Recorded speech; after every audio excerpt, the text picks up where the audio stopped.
warahmatullahi wabarakatuh. Perkenalkan, nama saya Dea Ipitaloka dari kelompok 6. Nah, di sini saya sebagai moderator. Adapun anggota dari kelompok 6 yaitu yang pertama saya sendiri, Dea Ipitaloka, yang kedua ada Denisa Sapitri, yang ketiga ada Hasanul Sawal, dan yang terakhir ada Bang Muhammad Alvin. Baik, di sini kelompok 6 akan membahas tentang perkembangan ekonomi. Untuk mempersingkat waktu, ada baiknya kita langsung saja masuk ke materi pertama, yaitu sistem sewa tanah yang akan dijelaskan oleh saya sendiri. Baik, materi pertama yaitu berjudul sistem sewa tanah. Nah, di judul ini terdapat 3 poin, yaitu yang pertama pendahuluan, kedua pelaksanaan, dan yang ketiga penilaian. Nah, di sini saya akan membahas tentang yang pertama, yaitu pendahuluan. Tidak lama setelah kepergian Gubernur Daendels dari Indonesia, Jawa diduduki oleh Inggris pada tahun 1811. Zaman pendudukan Inggris hanya berlangsung selama 5 tahun, yaitu antara tahun 1811 sampai 1816. Tetapi selama waktu itu telah diletakkan dasar-dasar kebijakan ekonomi yang sangat mempengaruhi sifat dan arah kebijakan pemerintah kolonial Belanda yang pada tahun 1816 mengambil alih kembali kekuasaan dari pemerintah kolonial Inggris. Pemerintah Inggris itu ditentukan oleh Letnan Gubernur Thomas Stamford Raffles yang sangat dipengaruhi oleh pengalaman Inggris dari India. Raffles ingin menciptakan suatu sistem ekonomi di Jawa yang bebas dari segala unsur paksaan yang dahulu melekat pada sistem penyerahan paksa dan kerja rodi yang dijalankan oleh Kompeni Belanda atau VOC dalam rangka kerjasama dengan Raja dan Buku Arab. Raffles dalam hal itu telah dipengaruhi oleh cita-cita revolusi Prancis dengan semboyannya mengenai kebebasan, persamaan, dan persaudaraan bagi setiap masyarakat. Pandangan Raffles dengan pandangan seorang pejabat Belanda dari akhir zaman VOC, yaitu Dirk van Hogendorp, dapat ditarik kesimpulan dari pengamatannya di Indonesia bahwa sistem feodal yang terdapat di Indonesia pada waktu itu dan yang telah berhasil dimanfaatkan oleh VOC mematikan segala daya usaha rakyat di Indonesia. Oleh karena itu, ia menganjurkan agar kekuasaan khususnya hak kuasa tanah para bupati atas rakyat dibatasi. Nah, Raffles sendiri menentang sistem VOC karena keyakinan-keyakinan politiknya yang sekarang dapat disebut liberal, maupun karena berpendapat bahwa sistem eksploitasi seperti yang telah dipraktikkan oleh VOC tidak menguntungkan. Dalam usahanya untuk menegakkan suatu kebijakan kolonial yang baru, Raffles ingin berpatok pada 3 asas, yaitu yang pertama, segala bentuk dan penyerahan wajib maupun pekerjaan rodi perlu dihapuskan dan kebebasan penuh diberikan kepada rakyat untuk menentukan jenis tanaman apa yang ingin ditanam. Nah, yang kedua, peran para bupati sebagai pemungut pajak dihapuskan dan sebagai penggantinya mereka dijadikan bagian integral dari pemerintahan kolonial dan fungsi-fungsi pemerintahan yang sesuai dengan asas-asas pemerintahan di negeri-negeri barat. Dan yang ketiga itu berdasarkan anggapan bahwa pemerintah kolonial adalah pemilik tanah para petani yang menganggap bahwa tanah sebagai penyewa tanah milik pemerintah. Nah, sewa tanah inilah yang selanjutnya akan dijadikan dasar kebijakan ekonomi pemerintah Inggris di bawah Raffles dan kemudian dari pemerintah Belanda sampai tahun 1830. Sistem sewa tanah yang kemudian dikenal dengan nama Ladelijke Stelsel bukan saja diharapkan dapat memberikan kebebasan dan kepastian hukum kepada para petani dan merangsang juga harus pendapat negara yang mantap. Pelaksanaan sistem sewa tanah mengandung konsekuensi-konsekuensi yang jauh sekali atas hubungan atas pemerintah kolonial di satu pihak dan rakyat Indonesia dengan penguasa-penguasanya di lain pihaknya, yaitu poin kedua, pelaksanaan. Sistem sewa tanah tidak meliputi seluruh Pulau Jawa, yaitu hanya di sekitaran Jakarta, yang pada waktu itu disebut Batavia, maupun di daerah Priangan. Sistem sewa tanah tidak diadakan karena di wilayah sekitar Jakarta umumnya tanah-tanah dimiliki oleh swasta dengan status tanah partikelir. Sedangkan di wilayah Priangan, pemerintah kolonial menghapus sistem tanah paksa kopi yang memberikan keuntungan besar. Raffles hanya berkuasa untuk waktu yang singkat di Jawa, yaitu hanya 5 tahun, dan mengingat terbatasnya pegawai-pegawai yang cukup serta dana Yang terbatas pula tidak mengherankan, Raffles pada akhirnya tidak sanggup melaksanakan segala peraturan yang bertalian dengan sistem sewa. Terdapat gagasan-gagasan mengenai kebijakan ekonomi kolonial yang baru, terutama yang bertalian dengan sewa tanah yang mempengaruhi pandangan pejabat-pejabat pemerintah Belanda yang pada tahun 1816 mengambil alih kembali kekuasaan politik atas Pulau Jawa dari pemerintah Inggris. Nah, sistem sewa tanah ini dihapuskan dengan keadaan seorang gubernur jenderal yang baru, yaitu Van de Bos pada tahun 1830, yang kemudian menghidupkan kembali unsur-unsur paksaan dalam penanaman tanaman dagangan dalam bentuk yang lebih keras dan efisien daripada di bawah VOC. Pelaksanaan sistem tanah mengandung 3 aspek, yaitu penyelenggaraan suatu sistem pemerintahan atas dasar modern, pelaksanaan pemungutan sistem sewa, dan penanaman tanaman dagangan untuk diekspor. Nah, mengenai aspek yang pertama, maksudnya itu adalah penggantian pemerintahan tidak langsung yang dahulu diselenggarakan melalui raja-raja dan kepala-kepala tradisional dengan suatu pemerintahan yang berlangsung. Nah, yang aspek kedua itu maksudnya pelaksanaan pemungutan sewa tanah selama zaman VOC atau pajak berupa beras yang harus dibayar oleh rakyat Jawa kepada VOC ditetapkan secara kolektif untuk seluruh desa. Sebagai seorang liberal, Raffles menentang kebiasaan ini. Menurutnya, bahwa penduduk Jawa harus dapat menikmati kepastian hukum. Ia mempertimbangkan penetapan pajak secara perseorangan. Nah, yang terakhir tuh aspek ketiga itu sistem tanah adalah promosi penanaman tanaman perdagangan untuk diekspor. Pada abad ke-19, tanaman kopi merupakan tanaman perdagangan terpenting di Jawa. Di bawah sistem sewa tanah mengalami kemunduran yang berarti. Perkembangan yang sama juga terlihat pada dagangan lainnya seperti gula dan lain-lain. Poin yang ketiga dan yang terakhir yaitu penilaian. Sistem sewa tanah memang mengakibatkan lebih meresapnya pengaruh politik maupun pengaruh sosial sampai batas tertentu ke dalam masyarakat Jawa, terutama karena usaha mengesampingkan para bupati untuk langsung berhubungan dengan para petani.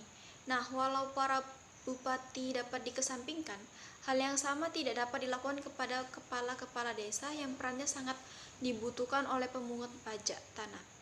Oleh karena itu, usaha sistem sewa tanah untuk mengadakan hubungan langsung dengan para produsen tanaman dagangan itu sendiri tidak berhasil. Raffles sangat dipengaruhi oleh asas kolonial Inggris yang telah ditempuh dari India. Kesalahan-kesalahan Raffles adalah bahwa ia mungkin telah melebih-lebihkan persamaan-persamaan yang menurutnya terdapat antara India dan Jawa. Sedangkan sebenarnya terdapat perbedaan-perbedaan yang besar dalam susunan masyarakat maupun dalam tingkat perkembangan ekonominya. Nah, sejak abad ke-16, India mengenal ekonomi uang dan atau money ekonomi. Bila dibandingkan dengan India, gambaran ekonomi Jawa pada awal abad ke-19 masih menunjukkan gambaran ekonomi yang menyeluruh.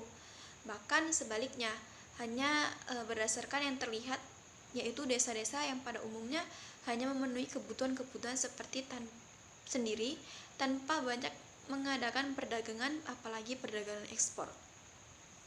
Baik, dapat kita lihat dari penjelasan atas materi yang saya jelaskan mengapa kebijakan Raffles yang kemudian diteruskan oleh pemerintahan Hindia Belanda sampai tahun 1830 mengalami kegagalan, yaitu karena penduduk di Jawa tidak dapat menghasilkan tanaman-tanaman untuk diekspor atas usaha praktik mereka sendiri. Jika mereka tidak mendapat perintah dari atasannya, mereka tidak akan menanam tanaman dagangan yang menguntungkan sekalipun, tetapi hanya tanaman makanan. Hal itu sesuai dengan sifat ekonomi desa di Jawa yang bersifat memenuhi kebutuhan sendiri atau self-sufficient. Mungkin hanya itu saja yang dapat saya jelaskan dari materi saya. Selanjutnya materi yang kedua yang akan dijelaskan oleh Saudari Denisa. Kepada Saudari Denisa, tempat dan waktu saya persilakan. Baik, terima kasih kepada moderator yang telah memberikan kesempatan saya untuk menjelaskan materi saya yang berjudul Sistem Tanam Paksa yang mempunyai 3 subjudul. Yang pertama, pendahuluan. Dalam bagian pertama telah melihat bahwa sistem tanah yang telah diintroduksi oleh Raffles dan kemudian diteruskan oleh para komisaris Jenderal van der Kavelen dan Dubus de Gesnis telah mengalami kegagalan. Dalam tahun 1830, pemerintahan Hindia Belanda mengangkat gubernur jenderal yang baru untuk Indonesia, yaitu Johannes van der Bos. Tugas utama meningkatkan produksi tanaman ekspor selama sistem tanah pajak berlangsung. Pada dasarnya, sistem tanam paksa pada zaman Belanda terkenal dengan nama kultur Telcel. Berarti pemulihan sistem eksploitasi berupa penyerahan wajib yang pernah dipraktekkan oleh VOC dahulu. Sistem tanam paksa mewajibkan para petani di Jawa untuk menanamkan tanaman-tanaman dagangan untuk diekspor ke dunia. Walaupun sistem tanam paksa dan tanam eksploitasi VOC dan sistem tanam paksa terdapat persamaan, khususnya dalam hal penyerahan, pengaruh sistem tanam paksa atas kehidupan desa di Jawa lebih mengguncangkan daripada pengaruh selama kurang lebih 2 abad. Ciri utama sistem tanam paksa yang dikenalkan oleh Van der Bos adalah keharusan bagi rakyat di Jawa untuk membayar pajak mereka dalam bentuk barang, yaitu hasil pertanian mereka. Dan yang kedua ada pelaksanaan sistem tanam paksa. Ketentuan sistem tanam paksa yang tertera dalam Statbed atau lembaran negara pada tahun 1834 nomor 22. Yang pertama, persetujuan akan diadakan dengan penduduk agar mereka menyediakan sebagian tanah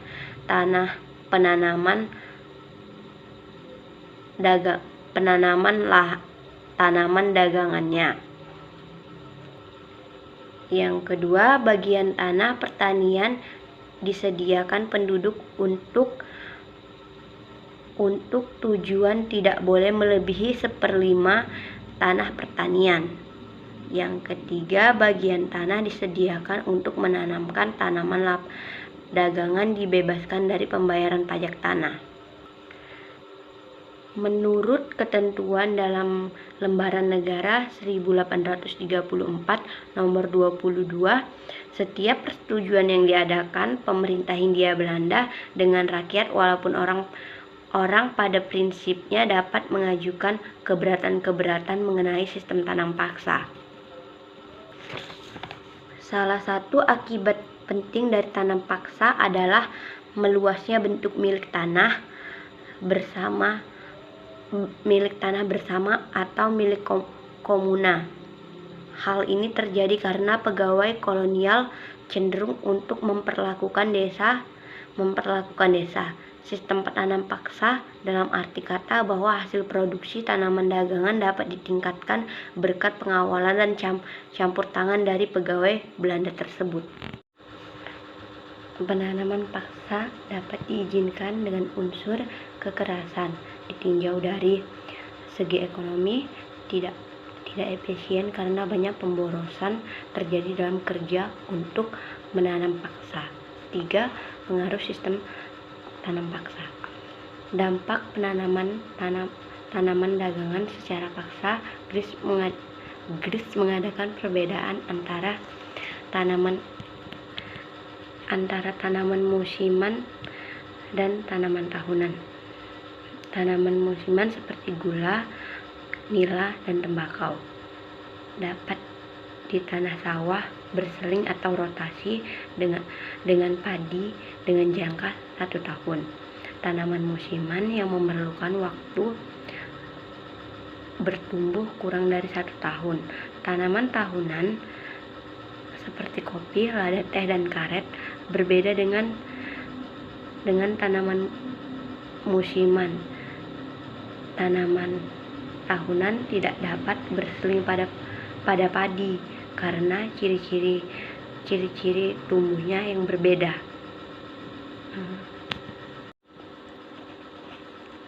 Penanaman paksa hanya dapat diizinkan dengan unsur kekerasan, ditinjau dari segi ekonomi tidak efisien karena banyak pemborosan terjadi dalam kerja untuk penanaman paksa. 3. Pengaruh sistem tanam paksa. Dampak penanaman tanaman dagangan secara paksa. GRIS mengadakan perbedaan antara tanaman musiman dan tanaman tahunan. Tanaman musiman seperti gula, nila, dan tembakau dapat di tanah sawah berseling atau berotasi dengan padi dengan jangka 1 tahun. Tanaman musiman yang memerlukan waktu bertumbuh kurang dari 1 tahun.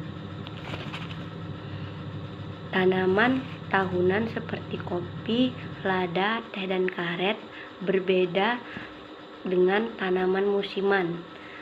Tanaman tahunan tidak dapat berseling padi karena ciri-ciri tumbuhnya yang berbeda. Sistem yang mengusahakan tanaman-tanaman ini mengembangkan suatu hubungan dengan masyarakat tersebut, petani sekelilingnya, yang oleh GRIS hubungan timbal balik. Tanaman-tanaman yang masih kosong dan tidak ditanam di daerah yang merupakan pertanian rakyat, daerah pegunungan, atau daerah hutan belum digarap sering menjadi enslaved dalam sistem pertanian Indonesia pada umumnya. Baik, mungkin itu saja yang dapat saya sampaikan. Terima kasih. Terima kasih kepada Saudari Denisa yang sudah menjelaskan materinya. Baik, selanjutnya materi yang ketiga akan dijelaskan oleh Saudara Hasan. Kepada Saudara Hasan, waktu dan tempat saya persilakan. Perkebunan besar di Jawa maupun daerah-daerah di luar Jawa. Selama masa ini pihak-pihak swasta Belanda maupun swasta Eropa lainnya mendirikan berbagai perkebunan kopi, teh, gula, dan kina. Pembukaan perkebunan besar ini dimungkinkan oleh undang-undang yang dikeluarkan pada tahun 1870. Pada suatu pihak undang-undang ini melindungi hak milik petani-petani Indonesia atas tanah mereka. Zaman liberal menyaksikan penetrasi ekonomi uang yang lebih mendalam lagi ke dalam masyarakat Indonesia, khususnya masyarakat Jawa. Hal ini terutama disebabkan oleh penyewaan tanah penduduk oleh perusahaan-perusahaan swasta Belanda untuk dijadikan perkebunan besar tersebut. Tanah yang disewakan tidak saja terbatas pada perkebunan besar tersebut. Tanah yang disewakan tetapi meliputi juga area persawahan, seperti telah diterangkan dalam bagian terdahulu. Tebu, gula ditanam silih musim. Hal ini juga disebabkan oleh kesempatan yang diberikan pada para petani di Jawa untuk bekerja di perkebunan besar sebagai buruh harian atau buruh musiman. Meluasnya pengaruh ekonomi Barat dalam masyarakat Indonesia selama zaman liberal tidak saja terbatas pada penanaman tanaman pedagang di perkebunan besar, tetapi juga meliputi impor barang-barang jadi yang dihasilkan oleh industri yang sedang berkembang di negara Belanda. Impor barang-barang jadi yang untuk sebagian besar terdiri dari barang-barang konsumsi ringan, mempunyai akibat yang buruk bagi usaha-usaha kerajinan rakyat Indonesia. Karena akibat yang buruk bagi usaha-usaha kerajinan rakyat Indonesia, Pada umumnya hasil-hasil produksi mereka baik dalam harga maupun mutu tidak dapat bersaing dengan barang jadi hasil industri-industri barat itu, misalnya impor barang-barang tekstil dan 20 di negara Belanda mengakibatkan matinya usaha-usaha penurunan dari penduduk di Pulau Jawa. Materi selanjutnya yaitu asas-asas liberalisme.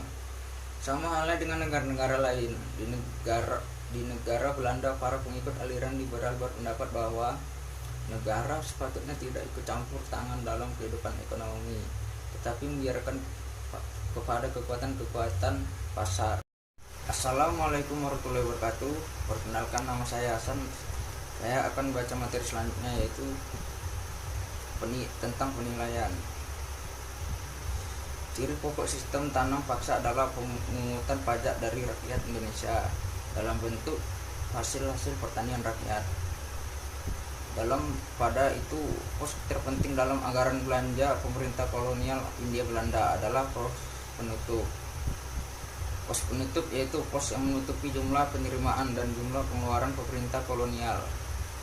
Jika sebelum tahun 1830, yaitu tahun dimulainya sistem tanam paksa, pemerintah kolonial terus-menerus mengalami defisit terhitung mulai dari tahun 1831.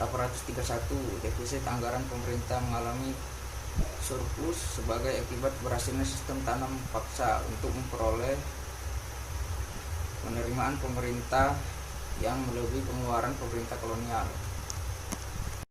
Bahwa sistem tanam paksa pada umumnya amat berhasil dalam memperoleh keuntungan yang besar terbukti dari angka-angka antara tahun 1832 dan 1867. Saldo untung ini mencapai jumlah total 967 juta euro. Dan untuk 10 tahun berikutnya, artinya antara tahun-tahun 1807 mencapai jumlah total 287 euro. Dengan demikian jumlah total yang diperoleh negara Belanda dari sistem tanam paksa selama kurang lebih 4 mencapai angka 784 euro juta. Suatu angka yang tinggi sekali untuk masa itu. Walaupun kebanyakan tanam paksa sebenarnya sudah dihapuskan pada tahun 1867. Sisa-sisa penanaman paksa yang masih berlaku untuk beberapa tanaman perdagangan seperti kopi di beberapa daerah, antara lain Parahyangan, menyebabkan selama masa 10 tahun setelah tahun 1867 pemerintah kolonial masih memperoleh saldo untung yang begitu tinggi. Materi selanjutnya yaitu sistem liberal. Sistem ekonomi kolonial antara tahun 1870 dan 1900 pada umumnya disebut sebagai sistem liberalisme. Maksudnya bahwa pada masa itu untuk pertama kali dalam sejarah kolonial, modal swasta diberi peluang sepenuhnya untuk mengusahakan kegiatan di Indonesia, khususnya usaha-usaha penurunan dari penduduk di Pulau Jawa. Materi selanjutnya yaitu asas-asas liberalisme. Sama halnya dengan negara-negara lain, di negara Belanda para pengikut aliran liberal berpendapat bahwa negara sepatutnya tidak ikut campur tangan dalam kehidupan ekonomi, tetapi membiarkan kepada kekuatan-kekuatan pasar. Mengikuti adem semi, para pengikut aliran liberal berpendapat bahwa satu-satunya tugas negara adalah memelihara ketertiban umum, menegakkan hukum agar kehidupan ekonomi dapat berjalan dengan lancar. Agar hal ini dapat diwujudkan, para pengikut aliran liberal menghendaki agar segala rintangan yang sebelumnya telah dibuat oleh negara dihapuskan. Rintangan ini menghambat kelancaran kehidupan ekonomi dan oleh karena itu perlu disingkirkan. Baik, terima kasih kepada Saudara Hasan yang sudah menjelaskan materinya. Materi yang terakhir yang akan dijelaskan oleh Bang Alvin. Kepada Bang Alvin saya persilakan. Bismillahirrahmanirrahim. Assalamualaikum warahmatullahi wabarakatuh. Baiklah, saya di sini akan menjelaskan materi saya tentang Jawa Tengah dan Jawa Timur. Harapan kaum liberal adalah pembebasan kehidupan ekonomi dari segala campur tangan pemerintahan serta penghapusan segala unsur paksaan dari kehidupan ekonomi akan mendorong perkembangan ekonomi Hindia dan Belanda. Harapan ini tercapai khususnya dalam hal perkembangan industri-industri ekspor yang berjalan dengan pesat sekali di bawah Undang-Undang Agraria pada tahun 1870. Para penguasa Belanda lainnya dapat menyerah atau menyewa tanah dari penduduk Jawa atau dari pemerintahan Hindia Belanda untuk perkebunan-perkebunan besar. Yang mengalami perkembangan pesat adalah gula, yang termasuk barang dagangan ekspor yang penting dari Hindia Belanda pada waktu itu. Dengan ketersediaan modal swasta dalam jumlah yang besar, perkebunan-perkebunan gula dan perkebunan-perkebunan lainnya dapat mengimpor mesin dan perlengkapan lainnya. Hal ini telah meningkatkan produktivitas perkebunan-perkebunan ini. Yang kedua,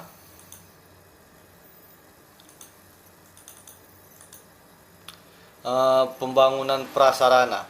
Selama zaman liberal, pemerintahan Hindia Belanda membangunkan banyak prasarana untuk menunjang atau produksi tanaman dagangan ekspor. Salah satu prasarana yang terpenting dalam hal ini adalah waduk-waduk yang saluran irigasi untuk meningkatkan produktivitas sebelum krisis pada tahun 1885. Pemerintahan Hindia Belanda relatif tidak mengeluarkan banyak uang untuk pembangunan prasarana karena tidak mengurangi saldo yang dapat ditransfer ke negeri Belanda. Akan tetapi, setelah krisis menjadi jelas sekali bahwa pemerintahan kolonial perlu bertindak lebih giat untuk membantu perkebunan-perkebunan besar yang terkena krisis ini. Salah satu tindakan penting dalam hal ini adalah pembangunan sarana-sarana irigasi di Pulau Jawa yang telah ditangani oleh Departemen Pekerjaan Umum. Walaupun sarana irigasi ini terutama dibangun untuk kepentingan perkebunan-perkebunan besar, penduduk Jawa turut pula menarik manfaat dari pembangunan sarana-sarana irigasi ini, khususnya di daerah-daerah dari pembangunan perkebunan gula yang tanah dari para petani atau dasar rotasi. Yang ketiga, saya akan menjelaskan Sumatera Timur. Selama dasawarsa pertama dari abad ke-19, pemerintahan Hindia Belanda pada umumnya tidak melibatkan diri dengan daerah-daerah di luar Jawa, kecuali beberapa seperti Kepulauan Maluku, daerah kecil sekitar Makassar, daerah sekitar Banjarmasin, Bengkulu, dan telah diserahkan oleh Inggris. Bang Alvin yang sudah menjelaskan materinya. Baik, selesai sudah presentasi dari kelompok 6. Terima kasih atas perhatiannya. Wassalamualaikum warahmatullahi wabarakatuh.